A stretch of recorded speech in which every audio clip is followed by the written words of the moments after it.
This section is on the description of how often he combed his hair, sallallahu alayhi wa sallam. The first hadith is on the authority of Sayyida Aisha al-Mu'mineen radiyallahu ta'ala anha, narrated from her by her nephew, Urwa ibn Zubayr, and later his son, Hisham ibn Urwa. Hisham ibn Urwa is Ahad al-Fuqaha al-Sab'a, one of the 7 major scholars of fiqh in Medina al-Munawwara. She says, I used to comb the hair of the Prophet sallallahu alayhi wa sallam when I was in menses. Giving here legal ruling. First of all, that she was combing his hair sallallahu alayhi wa sallam, serving him. Second, she was in menses. It doesn't affect, it doesn't infect, it doesn't transmit. And this is different from earlier legislations in Judaism, for example, when women in menses were separated from men and were confined in their own rooms. And people wouldn't eat with them, wouldn't use their clothes. Even Arabs before Islam mistreated women in that way. And we have several hadiths and sections in some books of hadith that prove that women in menses are like other women not in menses, and eating or drinking or touching or wearing or putting their hands in something or washing something doesn't make anything filthy. The second hadith is on the authority of Anas ibn Malik. The isnad is da'if because of Yazid ibn Aban al-Qashi. He's weak. He says here, Rasulullah sallallahu alayhi wa sallam used to apply oil on his head often. Dahn ra'sih. Dahn. Here it doesn't tell what, but of course it is olive oil. The Prophet sallallahu alayhi wa sallam used to apply olive oil on his hair, on his head. Olive oil is well known to strengthen the hair, makes it dark, it slows the process of shave, gray hair growing, and it strengthens the roots of the hair and gives a lot of nutrition to the skin of the head. So this is the type of gel the Prophet ﷺ applied. People applying now gel. I read in one statistic that, I forgot the figure, but few $100 million every year are spent on gel. Few $100 million every year are spent on gel. If someone could look up some statistics and bring it till tomorrow or after tomorrow, I know that most of you are addicts to internet. So I don't recommend people surfing the internet often or spending any time unless it is extremely necessary. So bring this piece of information, if you could. Just to see how much we waste money, resources on trivial things. Allah subhanahu wa ta'ala created them for us, and it is olive oil. Anyway, the Prophet sallallahu alayhi wa sallam and his dads used to comb his beard a lot. In some other hadiths outside Shama'il is a collection of 400 hadiths. We have over 4,000 hadiths, over 10,000 hadiths on the description of Rasulullah sallallahu alayhi wa sallam. Over 10,000 hadiths on the description of Rasulullah sallallahu alayhi wa sallam. And Imam al-Tirmidhi collected 400. This is why his book is a masterpiece. He picked up the most important hadiths. The barakah of the book is beyond imagination. So the Prophet ﷺ often used to comb his hair and comb his beard and look in the mirror. And especially before going out to meet some of the delegations who used to come from around Arabia after the conquest of Mecca. In another way, taking care of your appearance is permitted, but not to the extent that it becomes an obsession. Not to the extent, oh young men here in this hall, that you beautify yourself and walk in the streets so that young women can look at you and find you attractive. When you are proposing to a girl, go with your mother, see her, then do your best.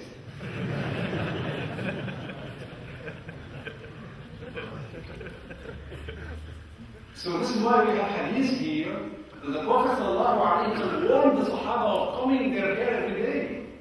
Don't comb your hair every day, but every 3 days, once every 3 days. Because Arabs used to have turbans. All Arabs used to wear turbans.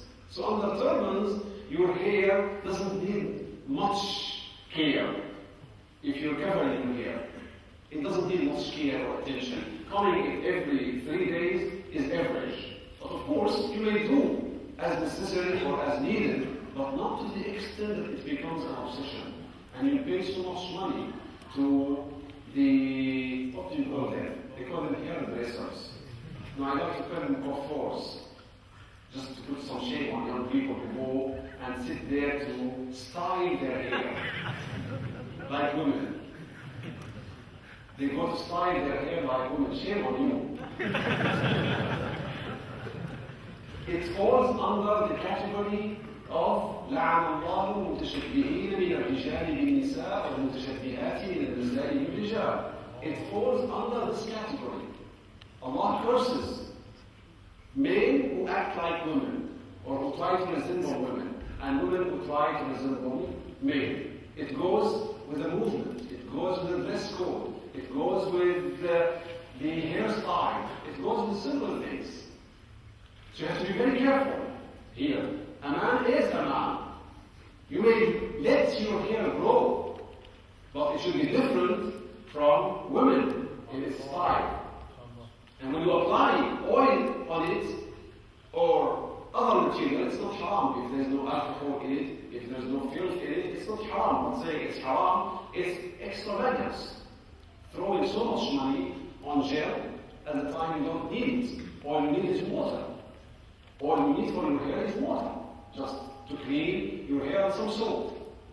So anyway, the Prophet ﷺ used to apply olive oil on his head to the extent that his hair would be oily. So he used to wrap his head with a piece of cloth called qina' in order to protect his turban.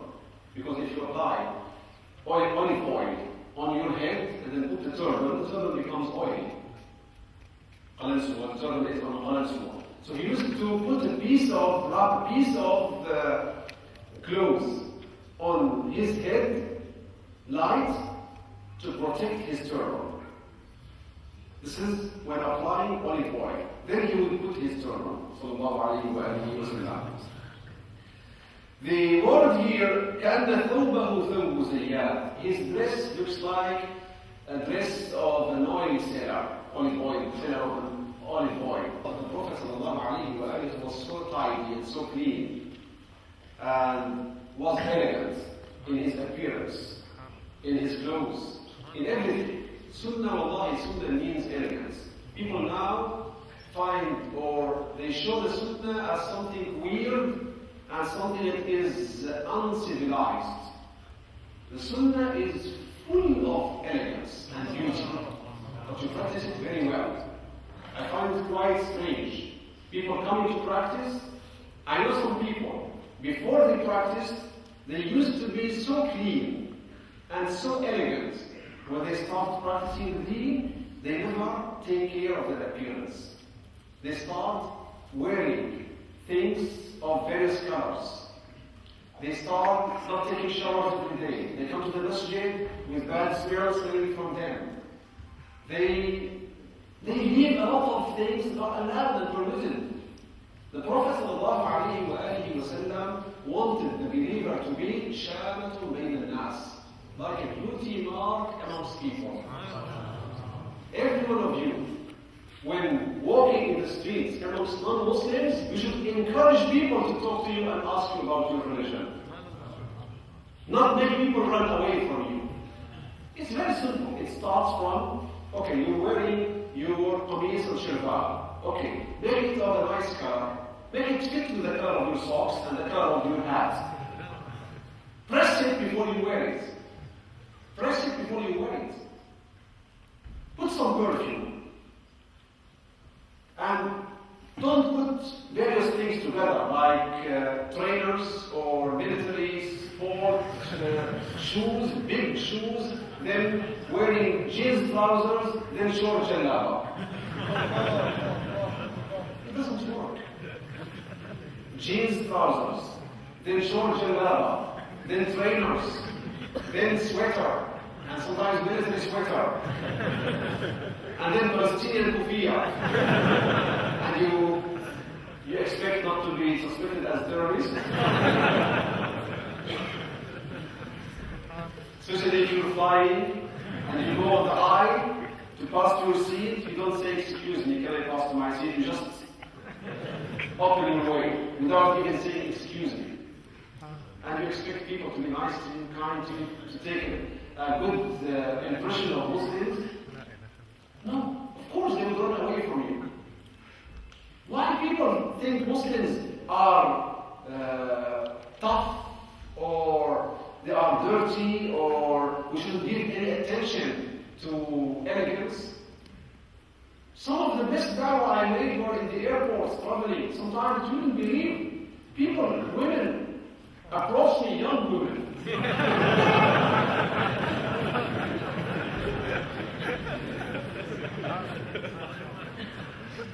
Oh, this is a beautiful dress. This is a beautiful dress. Where is this from? Some people asked me once in Denver airport, I was in America, once in Los Angeles airport, two elderly couples spoke to me. I had friends with me. So don't think that I was sort of looking for a girl to propose to. Anyway, it attracted them, the elegance of the dress, it is pressed, the color of it, the matching colors of everything. They approached me, several people approached me, asking me about one girl who took Shahada during a flight, One girl spoke to me,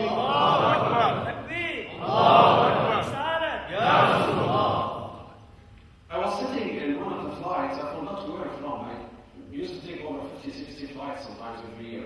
But in America, she was flying to Dubai, and she had some horses. She shipped them for horse races. But anyway, I opened a conversation with her, and speaking quite, I would say, good English, and behaving well, being elegant, helped a lot. And she took Shahada. This is during the flight. But of course, if you are rude to people, if you don't dress well, if you don't speak with politeness, using formal English with people, excuse me, can I, may I, don't expect people to welcome you, or to open a conversation with you, or to listen to you when you make da'wah. So the Prophet ﷺ's sunnah is so beautiful and so elegant, and sticking to it would make you the kindest person, the most elegant person on the face of the earth. And we will see examples, inshallah, tomorrow, after tomorrow. We will see more examples of the beauty of the Prophet ﷺ and the elegance of his sunnah. It's time for a short prayer now. والحمد لله رب العالمين. جزا الله عنا سيدنا محمد صلى الله عليه وسلم. جزا الله عنا سيدنا محمد صلى الله عليه وسلم.